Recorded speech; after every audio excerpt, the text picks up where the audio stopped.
Hello అస్సలాము అలైకుం అందరికీ నమస్తే. Welcome to our channel Jahi vlogs. ఈరోజు సండే స్పెషల్ ఏంటంటే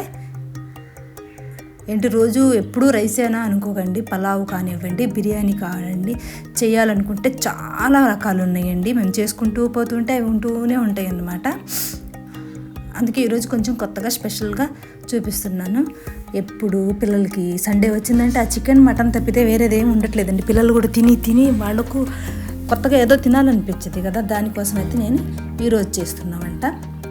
ఇలా చేసి పెట్టండి, పిల్లలైనా పెద్దలైనా చాలా ఇష్టంగా తింటారు. ముందుగా బియ్యాన్ని తీసుకొని శుభ్రంగా కడిగేసుకోండి. బాస్మతి రైస్కి ఒక్కసారి కడిగితే సరిపోద్దండి, 2-3 సార్లు కడగాల్సిన అవసరం కూడా లేదు నాకు తెలిసి. ఒకసారి ఇలా కడిగేసి ఇంకా పొయ్యి మీద పెట్టి ఉడకపెట్టేసేయండి.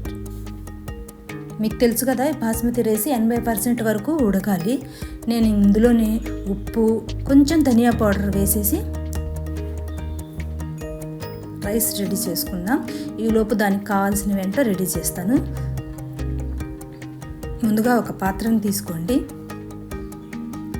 ఉడుకుతూ ఉంటుంది. ఒక పాత్ర తీసుకొని అందులోనే ఇది బంగాళాదుంప ఉంటుంది కదండి, బంగాళాదుంపని చెక్కు తీసేసి కొంచెం లావు ముక్కల్ని కట్ చేసుకోండి. మరి సన్నగా వద్దండి, లావుగా, ఎందుకంటే అందులో మళ్ళీ మొత్తం కరిగిపోతాయి అన్నమాట మెత్తపడ్డాక.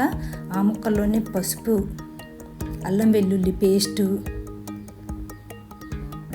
ఇంకా మనకు బిర్యానీకి బిర్యానీ అయితే బిర్యానీ టైపే, దానికి ఏమేమి కావాలో అవన్నీ మీరు వేసుకోవచ్చు. ధనియా పౌడరు, తర్వాత దాల్చిన చెక్క, నేను దాల్చిన చెక్క, లవంగాలు ఇవన్నీ పౌడర్ చేసి ఉంచుకుంటాను, అది వాడుతున్నాను. మీరు కూడా అట్లా పౌడర్ చేసుకొని వాడుకోవచ్చు. ఎందుకంటే పిల్లలు పొద్దాకలా ఇలాచి, దాల్చిన చెక్క అవి నోటికి తగులుతుంటే కొంచెం చిరాకు పడుతుంటారు. మీరు ఇలా పౌడర్ చేసుకొని ఉంచుకున్నారు అనుకోండి, మంచి వాసన ఉంటుంది, పిల్లలు కూడా నోటికి తగలకుండా ఉంటుంది. మిరియాలు, ధనియా పౌడర్ అయితే కొంచెం ఎక్కువే వేసుకుంటున్నాను. మిరియాల పౌడరు, ధనియా పౌడరు, దాంట్లోని ఉప్పు, పెరుగు కూడా కొంచెం ఎక్కువే వేసుకోండి, ఒక 4-5 స్పూన్లు వేసుకోండి. వేయించిన ఉల్లిపాయలు,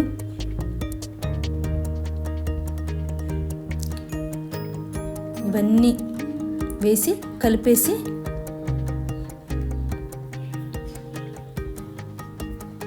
ఇంకా ఇందులోనే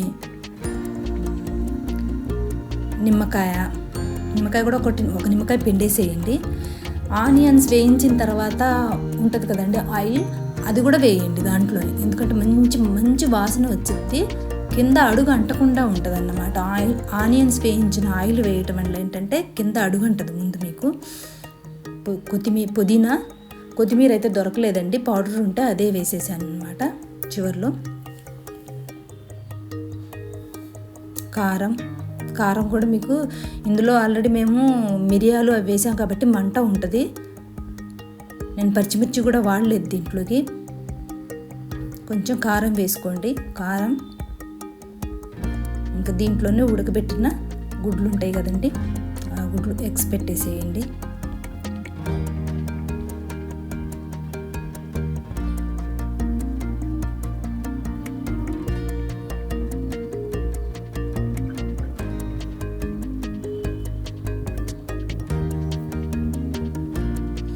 ఏంటంటే అండి, మీకు తక్కువ ఖర్చుతో ఇంట్లో ఉన్న వాటితోనే చక్కగా నీట్గా పిల్లలకి ఇష్టంగా చేసి పెట్టవచ్చు అన్నమాట.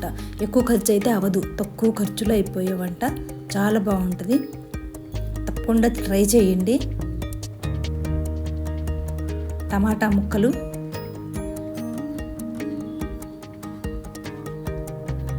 బీన్స్ ఉంటే కనుక బీన్స్ వేసుకోవచ్చండి మీరు. క్యాప్సికమ్, బీన్స్ ఉంటే వేసుకోండి, లేదంటే పర్లేదు, బాగానే ఉంటుంది లేకపోయినా. ఇదంతా ఇలా కలిపేసి దానిపైన నెయ్యి వేసుకోండి చివరిలో. బిర్యానీకైనా మీకు ఏ పలావుకైనా నెయ్యి ఎంత వేస్తే అంత బాగుంటుందండి. స్టవ్ ఆన్ చేసి స్టవ్ పైన పెట్టేసి ఈ ఉడికిచ్చిన బియ్యం ఉంటాయి కదండి, అవి వేసుకోండి. ఎప్పుడైనా సరే గుర్తుపెట్టుకోండి, ఎప్పుడు బియ్యాన్ని ఒకేసారి మధ్యలో వేయకండి. మధ్యలో వేయటం వల్ల ఏమైద్దంటేనంటే మధ్యలో మసాలా ఉంటుంది చూడండి, ఆ మసాలా మొత్తం అన్నమే ఉంటుంది మధ్యలో, మసాలా మొత్తం సైడ్లోకి వెళ్ళిపోయిద్ది అనమాట. అట్లా కాకుండా ముందు అన్నం ఒక సైడ్గా వేసుకుంటూ వచ్చేసి తర్వాత మధ్యలో వేయండి. అప్పుడు మసాలా మధ్యలో ఉంటుంది. మీరు అన్నం కలిపి తీసేటప్పుడు కూడా మీకు ఈజీగా ఉంటుంది అన్నమాట. మంచిగా ఉడికిద్ది అన్నం. ఇలా మొత్తాన్ని దీనిపైన వేసేసి దానిపైనే వేయించిన ఆనియన్స్,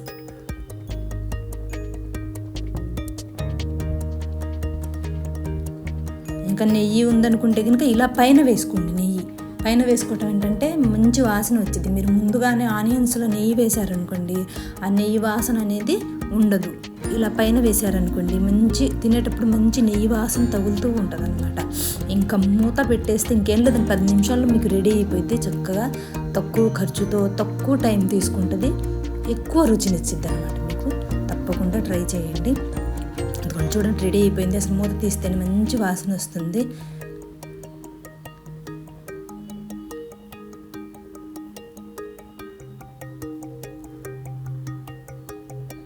అదంతా ఒక ప్లేట్లోకి చక్కగా నీట్గా చూసి తీయండి. ఎగ్ చాలా మెత్తగా ఉంటాయి కదండి, పగిలిపోతాయి ఆ స్పూన్ తగలంగానే. ఇంకా ఈ మొత్తాన్ని ఇలా ప్లేట్లో వేసుకొని చక్కగా దీంతో పాటుగా నేను సగ్గుబియ్యం పాయసం చేశాను, బియ్యం పిండి కలిపి. ఇది ఎలాగో ఒకసారి చూపిస్తాను ఈ రెసిపీ. తర్వాత సాంబార్ చేసిన తర్వాత నేను ఆనియన్స్తో సలాడ్ చేశానండి. సలాడ్ చేసి మా బాబుకి ఇష్టమని చెప్పేసి రూ అఫ్జా కూడా చేశాను. పిల్లలకి ఇలా చక్కగా ఒకే ప్లేట్లో సర్ది పెట్టండి, చాలా ఇష్టంగా తింటారు. నా వీడియో మీకు నచ్చినట్లయితే లైక్, షేర్, సబ్స్క్రైబ్ చేసుకోండి. ఇదండి ఈరోజు మా ఇంట్లో సండే బిగ్ థాలీ.